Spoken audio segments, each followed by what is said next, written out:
Hear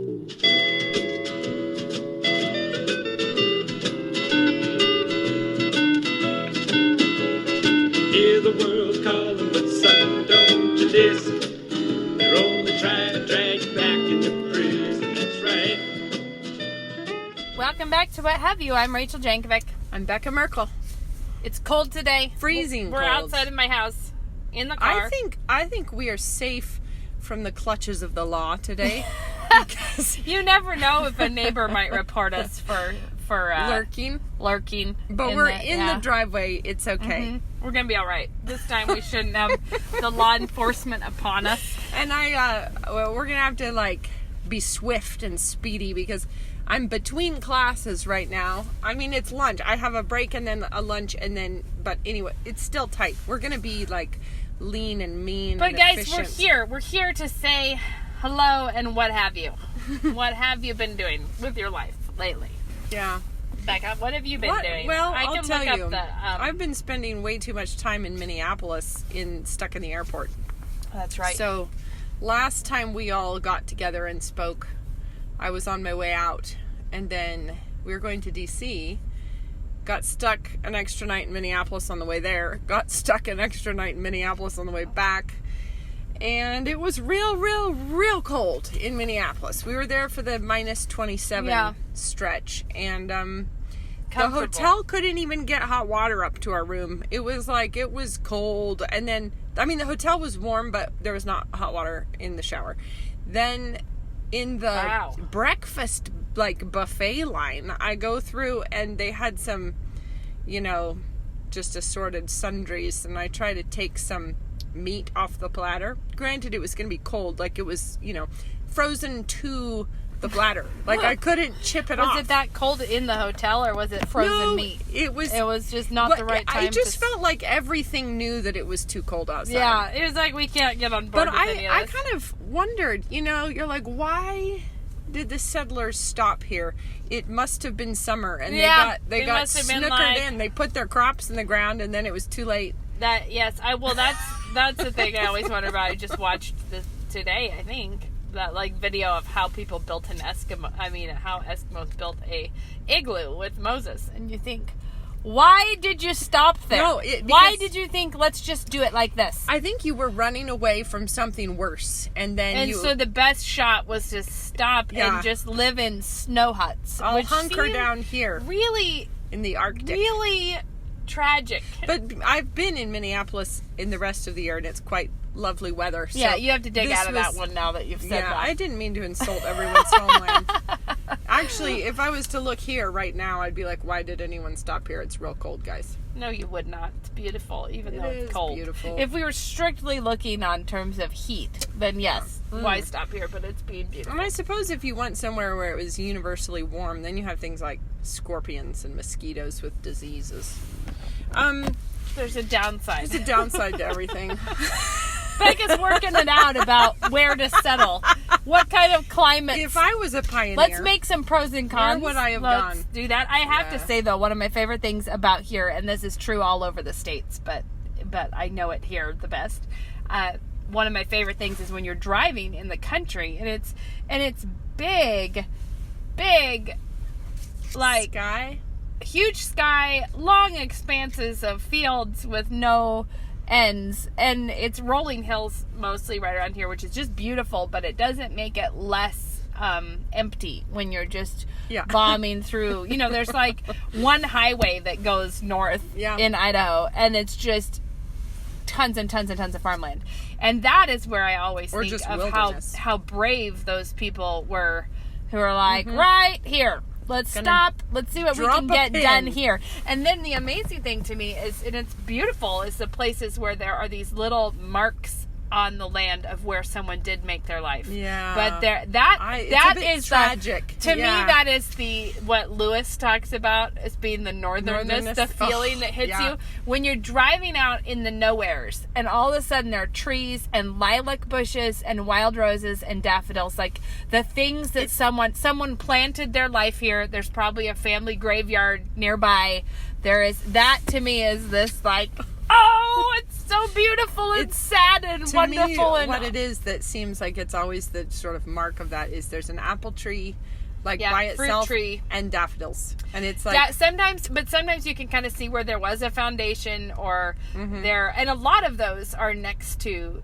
A lot of them are on the same property that the family is still working, where there's new houses are built, and that's less sad. It's less sad, but when you just blow past one that's just kind of out there, it was, and you think whenever you see that, it's really the Psalms, the like we're just a mist. Yeah. You know, this is just happening so fast because Or- those aren't even very long ago. No, but the other one that gets me, but this is a different kind of tragic, was there's a little farm town near here, and just outside of town there's this big, somewhat grand mansion, like for a little farm town. It's not a mansion, but it's like for that little town, it's a big, like trying to be a stately home.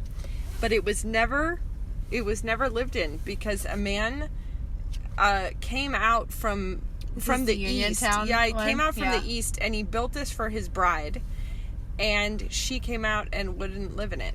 And so, Well, happy times. and it just tells you that people have been stinkers for a long time. Okay, somebody tagged me now. Oh wait, I'm gonna have to look this But up. can you imagine, like, he came out and he built this house for you, and you're like, nah, I don't like it. Oh well, what? I mean, goodness, talk about not being. I have to look this up. Who the author of Eat, Pray, Love is because Because that seems on topic. Biakuas. No, it is actually on topic. No, it's not the same author that I was thinking. Okay, so I just was wondering. I was like, wait, is this the author that I needed to know about? Somebody tagged me because people are thinking of me when they run into bad deeds on the internet. And somebody tagged me in a life coaching, some kind of a goal cast or something. And it was a woman telling her sad story. Okay. And her sad story amounted to she did not marry for love, but she ended up married to a wonderful man who living in Italy by Lake Como in a beautiful life with a beautiful Vespa and everything, except the one problem was she wasn't happy. And Why did she not marry for love? we're not sure. Money? We're not sure. She He was married- he was a great man. She might have married for money. Lake Como. She is might what have married did. for the life. She doesn't go into that. She doesn't dabble in that. What she tells about Like- is how the internal pressure built up to such a point that she was grabbing onto a wall in the hospital where they were going to visit a friend and realizing like she could jump out of the window or she could just leave her life and leave the marriage. And so that was how she chose her own happiness. And after 9 years of marriage, she took the plunge of saying, I'm not happy, I'm leaving you.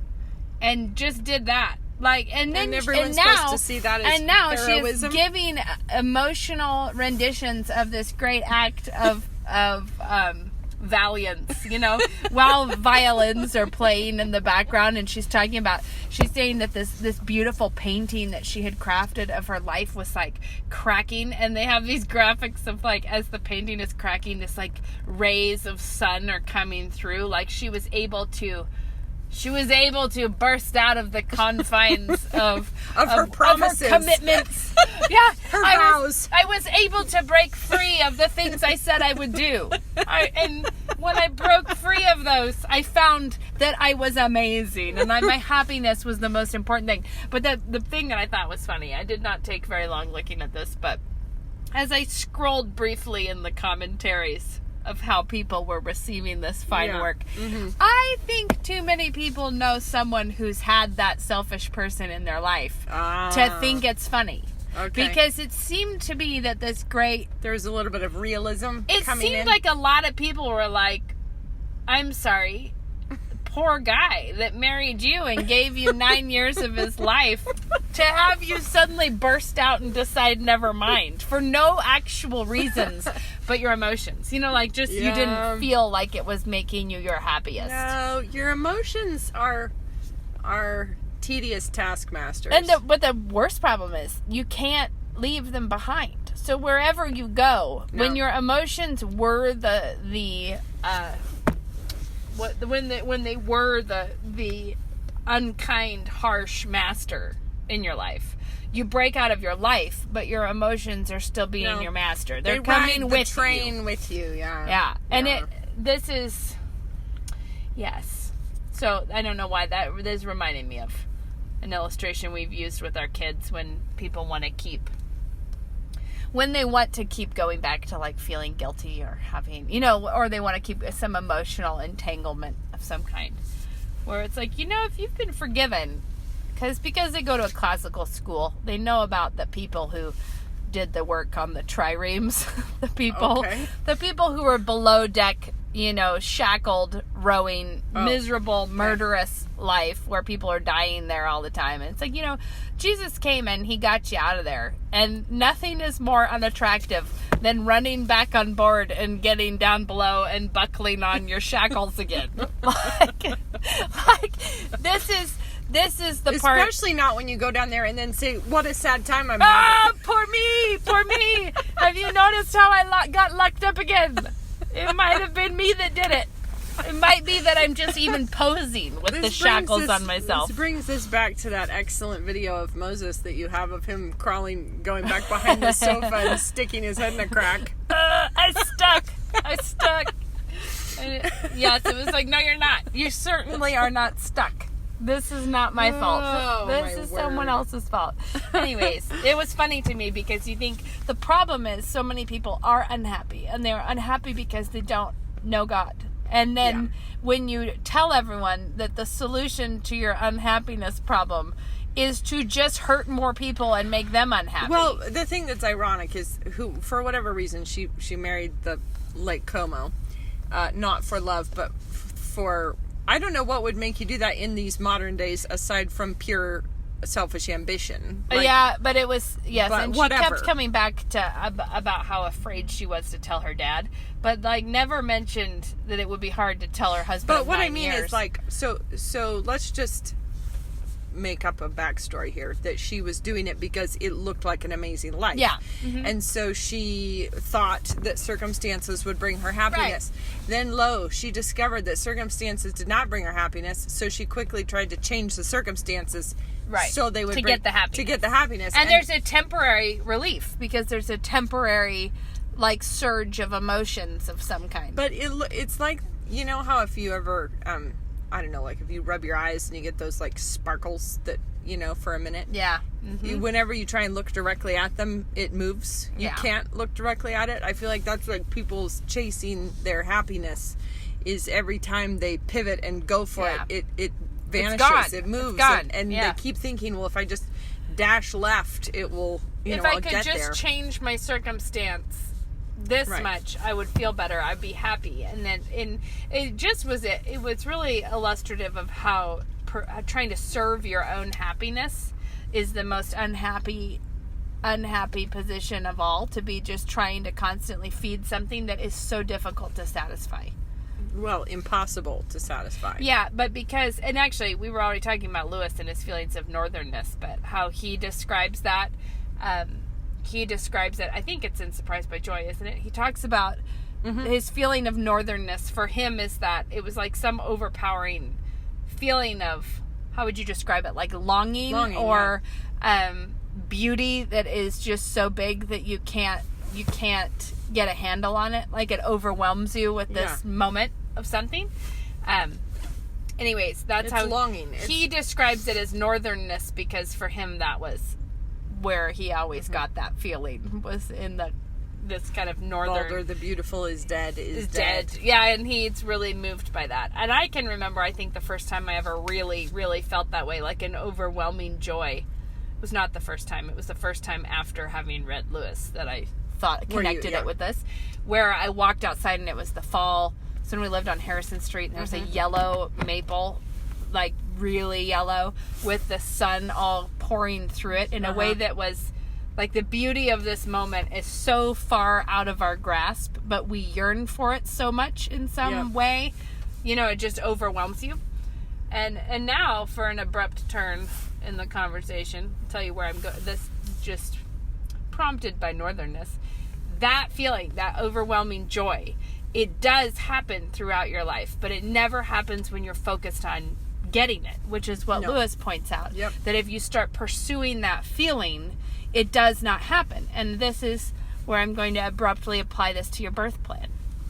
Wow. Which is, Okay. didn't see that coming. No. But this is a place that I see it coming up all the time, because your birth, like having a baby, that is a moment of overwhelming beauty, longing, glory, this moment that is just so Transcendent. sweet. Yeah, like it is a moment of a different kind of high point than you otherwise will ever experience. Sure. And in that moment, if you are trying to have a birth so that you can have that moment, you will never, ever, never get it.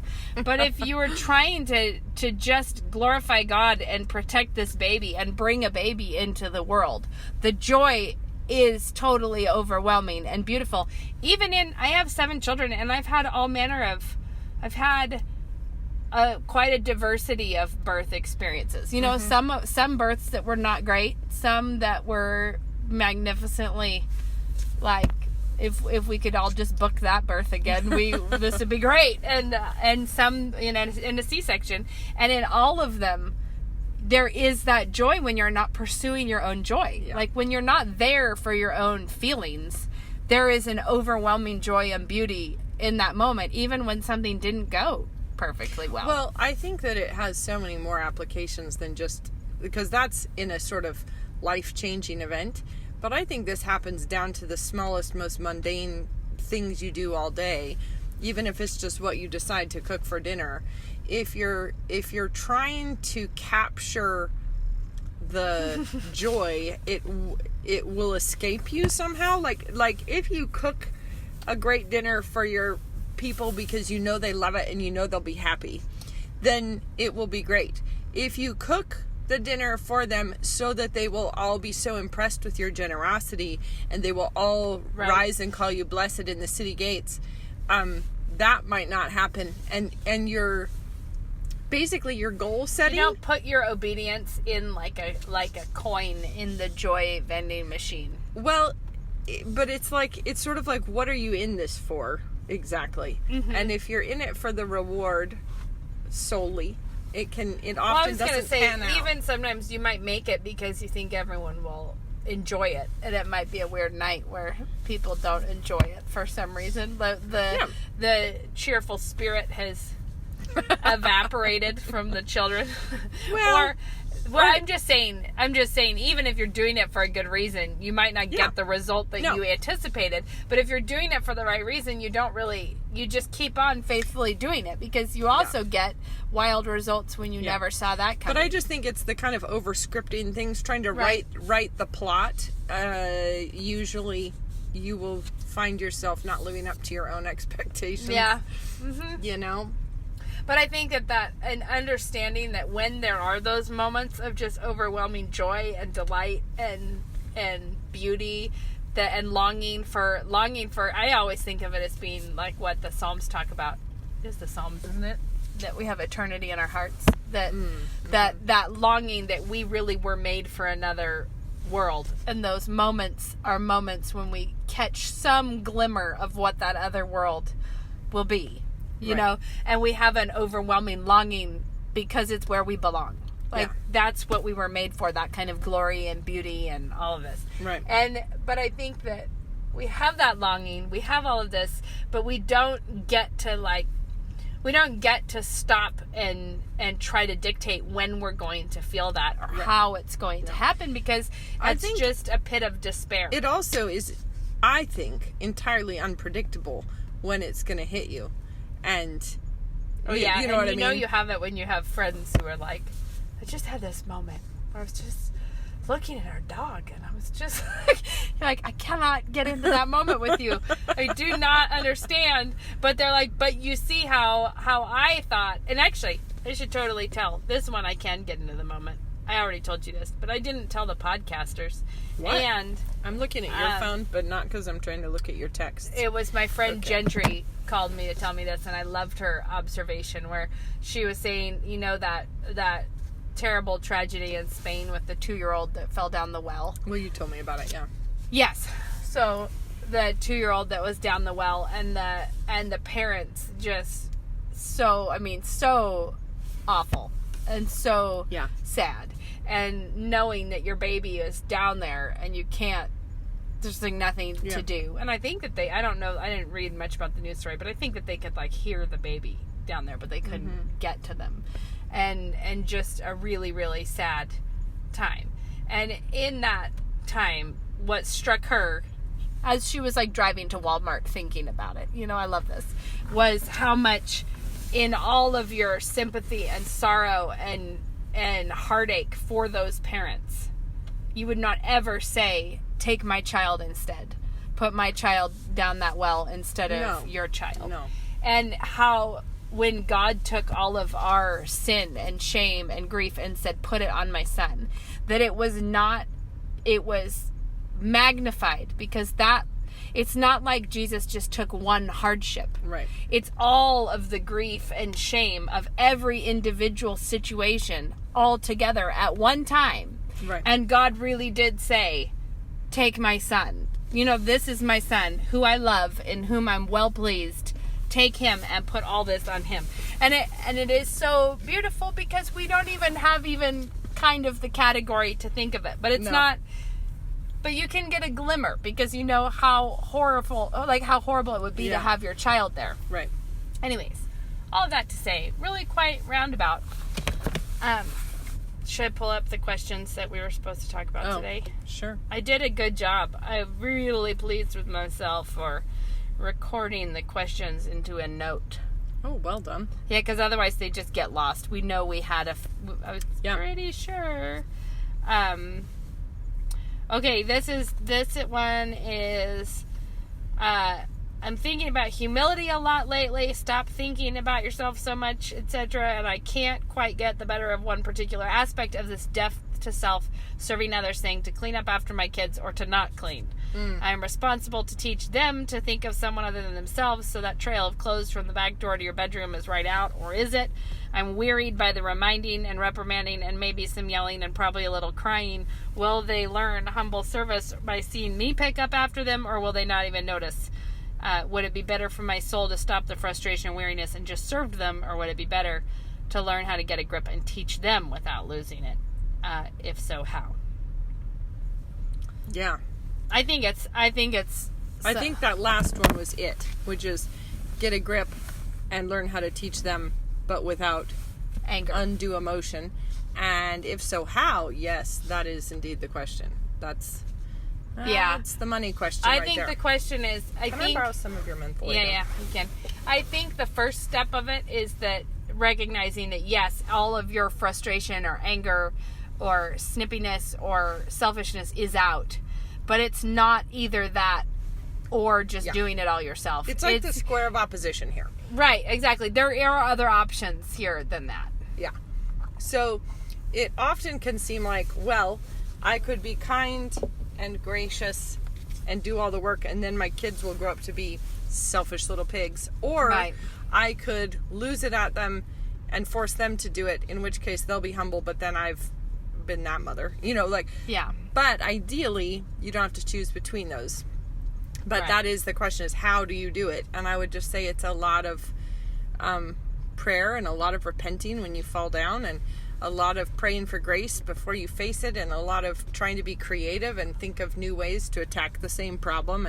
And we change it up a lot. Like I don't know if this is just us, but there is no one approach to cleaning or jobs that would work for us in the sense that we really do want to be teaching our kids how to be as humans, how to be people who see problems and get involved in fixing it. And we don't, in my opinion, I don't know how you could teach all of that with just one set routine of everyone's chores. But I may just not be the human who can mastermind that. But what we end up doing... Like life changes so fast. Yeah, that's true. Every time you feel like you've got it nailed, something else comes along. Back when our kids were littler and we had a playroom downstairs, I would send them all, the ones that were old enough to, down there and say, I want you to look at the room, look around, what's the most important things that need to be done? Like, what are the big messes? And then you come back up here and you tell me what you're going to take responsibility for. And so they would come tell me, and I'd say, great, that means you're on the Legos. That means all the Legos is your problem.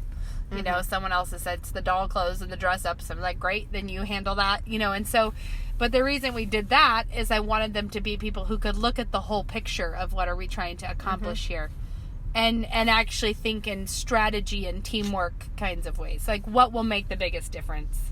Yeah, and I think being a mom who stays cheerful through it is probably the single most effective thing you can do to teach it. Right. Because you just muddy the water when you get tweaked at everybody. I think it's because sometime I wrote on this.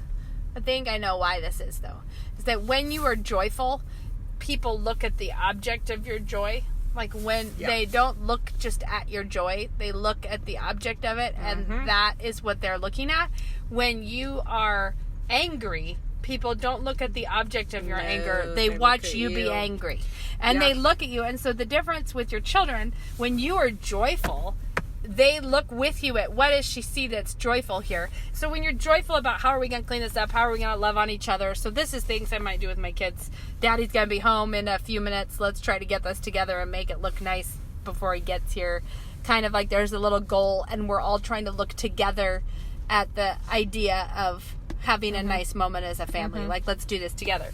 Then the difference when I get super peevy about why are all the backpacks and the shoes, and who brought in gravel and put it on the doormat, and why did you do this to me? Does no one care about me at all? Like, when your temptation is that, not a solid person looks at the mess and thinks this is reasonable. They look at you and they think she's not safe. What happens is they look at you the way you're looking at the gravel. Yeah, they're like, woo. What they're doing is who did that? They stop looking at the mess in the entryway and they start looking at the mess that is their mother. And I think that's exactly right. That's what I mean by I think we do not communicate we don't communicate what we're trying to communicate when we get angry. We communicate that mom can't be trusted, that she's an angry bear, that she's not. But we often feel like, especially, only when we're in the grip of it, I think. We feel like by displaying our angry face at everyone, we're going to make them take it seriously. They will see how serious this is. They will finally understand at last how unbearable they are. Like, my angry face is my most effective tool that I pull out of my tool belt, and then I wield it and at boy, everyone. when I do that, don't we get great results? Just great ones. Right. And the thing is like, you have completely distracted everybody away from what you're trying to make them notice. What you're trying to emphasize. Yeah. You're like, look, underlining this basic kindness to others that you're failing to accomplish. And what they're looking at is you spittle-flecked and gripping your Sharpie and being like, ah! And it's not effective. So, no, but you don't want to raise a bunch of entitled kids who don't know how to pick up. No. And that has been done more than once. Weirdly, something that currently seems to be the MO of a lot of young people. Yeah. Not contributors. Yes. That is the thing everyone bewails about millennials and stuff and you really don't want to raise that kind of kid. So I think if you just run around behind your children and around the front of them and sort of paving their way and making everything cushy and smooth for them and they never have to pick up anything, you are doing them a very deep disservice. Like, I think teaching your children how to take responsibility, work hard, pick up, that's really important. But more than anything, it's teaching them to be able to do that and be cheerful, which means you have to show them how. Do it. Yeah, because so we don't do chore charts and things, although I'm not opposed to people doing that. We just don't do that. What we do is we have a high standard of, if your mother tells you to do something, you're going to do it cheerfully and right away and no complaining. And, so when we all chip in, we make everyone, it's the standard is you'll be cheerful and you'll do the work. Not, you'll just tick these boxes exactly right. But, no, you know how to jump in and do stuff. One trick I've had before, one of my master level mothering tips, pretty sure I've probably shared this before, is I would say we set the timer for we're going to do 30 minutes of cleanup and everyone's going to work and you're going to just clean and see what needs to be done. And help.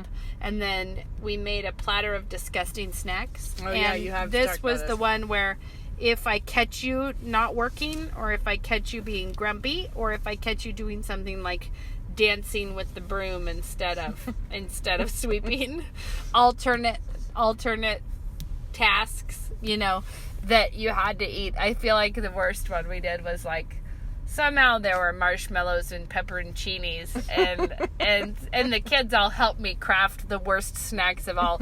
We had like a Cheez-It with a bunch of stone ground mustard, which only scares my children. Stone ground mustard and Cheez-Its and something grotesque on top of that. I don't know what it was. Maraschino cherry or something. Right. We just the grossest. And so he said that's the consequence of being found not chipping in, is that we would all gather around and watch you have to eat a disgusting snack. But the reality is, everybody did a great job, everybody worked hard, and everybody thought it was hilarious and was enjoying each other and having a fun time. Right. Which is good. Can I just pivot really fast, though, and bring up something else that I think needs to be spoken of? Do it. Might be rude. Well, might be too rude. Has that ever held us back? Well, no. Now that you say Spell it for me. Give me some sign language. This is a thing that I feel like I see in the world, and my girls see it in the world, just because it's kind of more their generation. In fact, I'm kind of stealing one of my daughter's paper topics, because this is why we were talking about it. The girl crushes. That's not rude. That's inappropriate. Well, but it's, obviously everyone knows it's inappropriate if it was to be true, but using that sort of lingo, you know what I mean? And gushing about each other in that way. And so the kind of friends that are just, it's a friendship that we never allowed with our kids. And I think that we had reasons for it, right? But I think that there's a lot of sloppiness in friendship. And I know we talked about friendship a few weeks ago, about not feeling like you have to have that one bosom buddy or whatever necessarily. And if you do, great. Right. But there's the kind of super gushy, snuggly, baby talky, pet each other's hair thing that happens when you're in like your early teens, but then it kind of keeps on. And the kind of girls that are always telling each other how hot they are on their We've talked about that Instagram posts. Have we? We talked about that a long time ago, about not telling all your sisters that you're super sexy or smoking hot or like, ooh. Yeah, or saying I have a the... crush on you. Or, why, or guys? talking about Why? We're such a cute couple, the two of us. It's just wrong-o. Weird. And I think just really unhealthy. Like, it's just it's allowing yourself to go. I think it's I've been on my social media crusades of the Department of Hell No. But the thing about this kind of thing is that it's not meaningless. And when Christians start dabbling in that would be a foolish relationship for you to have with a man. An exceptionally foolish right one. So what I'm saying, so say it was a potentially appropriate sexual relationship, it's an inappropriate way to go about it. Like, say you're a single woman and this is a guy that you're interested in, posting all the time about how hot he is and how, like, it's not biblical standards for anything. Like, we're such a cute couple that one is less egregious from the others. But my point is still, you want to be really aware that you're behaving like a biblical Christian and not just someone who picked up all your mannerisms from dumb Instagram accounts. Like, are you actively, practically trying to apply the Word of God in how you go about your life? Or are you just picking up terminology from someone who you thought had cute shoes? And that was it. That was your standard. Your standard was, I like her style, and she said someone else, rawr. And so I do that too. I like to growl at passing other girls on Instagram. Yeah, and I think that, like, let's just say that we happen to live in the society that our great-grandmothers lived in, where they probably didn't even know that lesbianism existed in the world until they were married with 3 children when they found out about it. If they did. If they ever did. Yeah. So let's say that we lived in that world. Well, there are certain things that wouldn't be automatically assumed. But we live in, like, this is the front burner topic for everyone. Can we pause it for a second? Can you pause it? I'm just going to let everyone know that it will probably Hey, cut Phil. off. So anyway, I think if we lived in that society, then you wouldn't leap to conclusions necessarily, but because homosexuality is something that's being pushed so hard as an agenda, that there's just a certain level of foolishness if you insist on walking around holding hands with your friend. Partly because, have you actually checked? Because I'm going to say, no, you haven't. Like, you probably certainly have not first cleared your friend. Like, you don't have any same-sex attraction problems, do you? Right. Because before, I need you to sign on this dotted line that this won't be a temptation for you or potentially incur any problems. Right. It's like, you did not have that conversation. What No. you're doing is acting like your own sexual behavior is trite and a joke and nothing else. Yeah. And it's funny. And I think sometimes girls do this, and I'm talking about Christian girls, basically. You know, Right. like the kind of girls who are, we're just going to assume that they're innocent. I think a lot of the time it's done as a way of getting the guy's attention too. Like it's a weird, weird flirt play.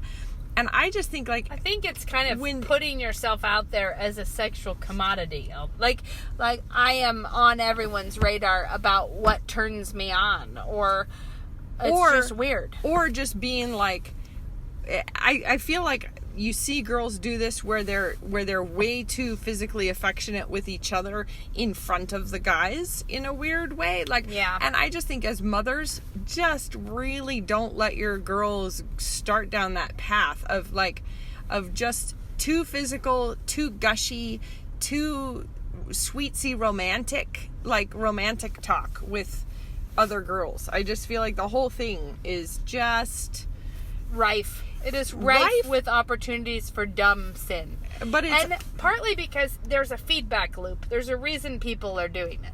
You say it to other people, and then they say it to you. You know, like you tell people that they're incredibly hot, and then they'll tell you that you're hot. And then that way, whenever you're having a down day, you have some people that you can quickly tap to tell you how hot you are. There's some kind of a reason for it.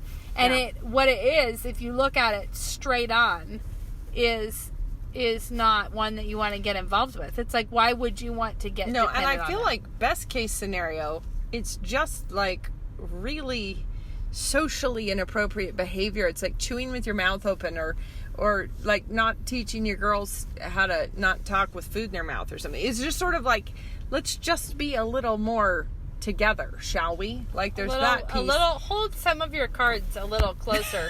Like, if there's another girl that you really love her sense of style, you can tell her that in a completely appropriate way. We're not saying don't give a compliment. No, it's not about that. We're saying don't growl at her. Say, I really love the way you put your outfits together. That's really pretty. I know. That's not weird. You can say that to people without having it be any... But when you start being like, hot mama, woo, doggy, and fanning yourself. And whistling. Hello. No. Like, back out of this. And plus, it's so stupid because it's imitating the worst kind of male behavior. Well, and the kind of male behavior that everyone is hashtagging these days. That Gillette's going so far as to make ads trying to prevent it.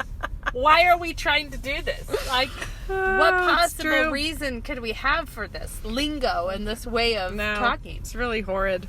And the problem is, that's just not. It's not a good setup among the young girls. It is not a good setup for thinking that that's the way that your life is supposed to be, because girls are altogether more constantly supportive of one another's feelings than any godly man is going to be in the future. You know, like if you think that what a relationship is supposed to be like is you waking up to your husband just explaining to you how beautiful you are first thing in the morning all the time, it's not going to happen.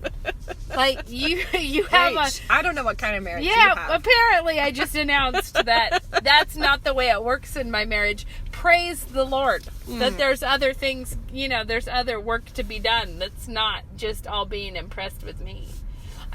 This is a really funny thing to add on here, but I just noticed this because I've been so deep in the annals of self-love and self-care lately, and feeling like really you can't walk a step without having it slap you in the face. Omnipresent. And I just found out, I know for all listeners, it doesn't mean this, but I still think it's very funny that it was just the Chinese New Year. And you know how, like, 2019 was the year of self-care, but now it's the Chinese New Year, which turns it into the year of the pig.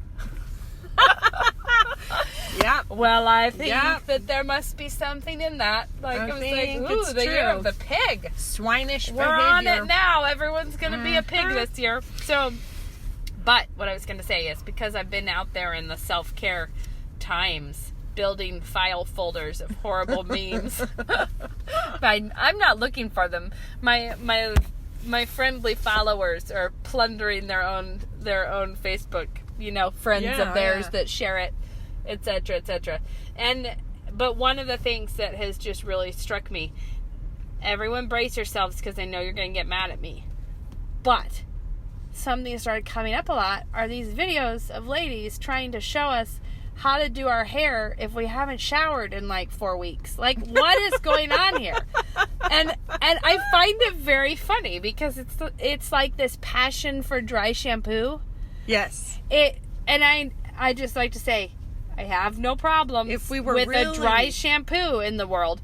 But when it is like how to make yourself look amazing even when you're actually just being dirty and lazy, what is that? Well, it's also sort of like, it's kind of a cultural phenomenon. If this was the year of self-care, I think you'd be Could you just shower, slightly though? more groomed. Like, I don't understand how someone... So I happened upon one that was like a 35-minute video of someone who was going to show us how to style your hair super fast, but it was still like 20 minutes of hairstyling probably. And then after that, unpack her box of beauty supplies that she got from whatever thing she was on. Okay. But if you have 25 minutes to just style your hair, I think you should wash it. That's how I felt.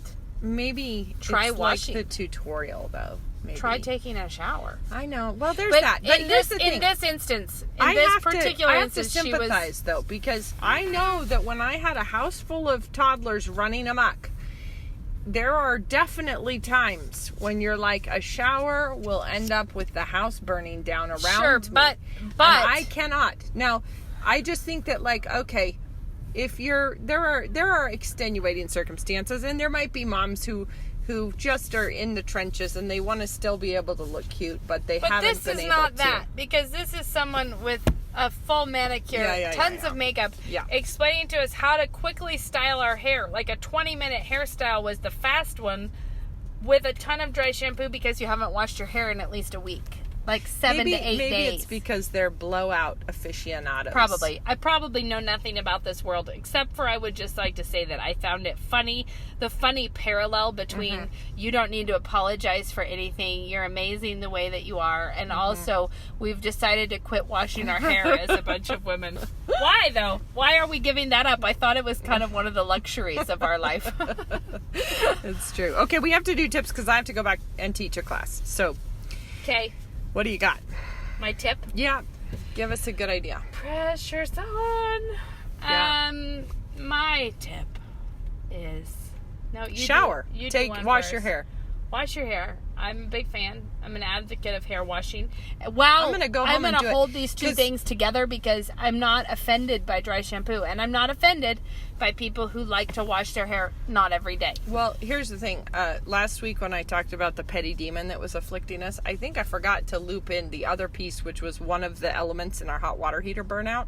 Oh. So that it was like you can have hot water for like a split second and then it's gone with the wind. So I've been basically terrified of the shower for the last week, but it's fixed now. And so it's my life My tip be that better. I'm planning to do, since we're building a house right now, and I'm hoping, we'll see if we can, I'm wanting to get a valve thing added in the plumbing so that the kids shower so that it turns off the hot water after like 12 minutes. That's so mean, Rachel. It's not mean. It's very loving. What mean. if you don't have enough hot water for everyone to shower? It's a nice way to keep people hopping out of the shower. I think it's mean. In a big family, children can take a shower for 7 hours. If you didn't notice. I think that can be the case even in not a big family. Yeah, but in a big family, you might not notice until like hour 3 when you're like, wait, where have you been? And it happens because in a big family, people it's their big chance at privacy. They get in there and the door's locked and no one's going to come in. So they're like, heck, I'm going to stay in here all day. This is magical. And in a big house, I feel like I really will not have any idea how long someone's been in the shower. So I think it's wise. That is so funny. Yeah. Uh-huh. You could also just put a timer in there. Say when the timer buzzes, you have to come out. Yeah, but the timer would go and they'd be like, well, I can't get out now because my hair is sudsy, so I better not yet. And then they forget and they start writing their novel while they're in there. This is my part The question is, are you going to have your own hot water set for 12 minutes also? Or is it just in the kids' bathrooms? Why would I be that way? Okay, all right, No. just checking. So the funny thing is, when my kids were little, this is the same principle. When the twins were babies and I had 2 toddlers and I was nursing the twins and life was horrible chaos and no, not horrible, funny chaos. Mm-hmm. One of the things I did that was very smart of me, just came upon me, put a baby gate in our bedroom door. Yeah. And in the morning, I would make sure our bedroom was clean. Like I would make our bed, tidy up our room. Mm-hmm. Our bedroom was a nice place to be. Yeah. And then when I had to change the babies or I did this with Blair also. So when there were 4 toddlers and then 1 baby, I would nurse them in our room well, not always, but sometimes and change them in there. Because by having the baby gate, the other kids would come to the gate and stand there and be like, she's so cute. No. And I could talk to them without having that problem where you're nursing the baby and the other kids are all climbing on you. And you feel like the only thing you're saying, they're being very loving. Mm-hmm. And all you're doing is being like, get off of me, get down, back up, don't touch her. Why are you doing this? Like the baby's falling asleep. And you're like, get away from me, you children. And I found by putting the baby gate there that it really sweetened our conversation because I was not always telling them to stop. We could just talk about how cute the baby was with there was a good boundary there. And that's how I feel like why it would be good. Instead of me pounding on doors and trying to get people to take it as urgent, you need to get out. I think it would be very funny to just have the hot water turn off. That's a good idea. As a known thing. I'm just like, but could you just turn it off and then turn it back on? If you were determined to take a long shower, you could. Well, I don't actually know how this valve system works, so it's true. I can't well, tell you. I actually have to go. I have to go all teach right. a class. Everyone, good luck to you all. It's been real. All right, we'll goodbye. See you next week.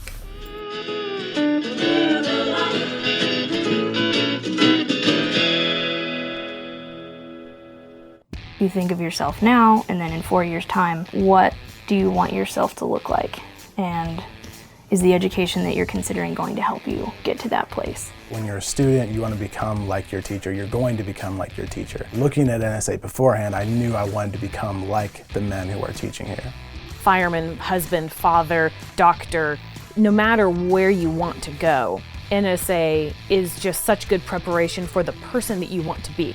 If you want to be an effective Christian, you need to be able to lead and shape culture. If you want to do that, no matter what your occupation is, you need to shape yourself, prepare yourself as a person for that job. And liberal arts is, I think, the best education you can have for that. To learn more, check us out online at nsa.edu.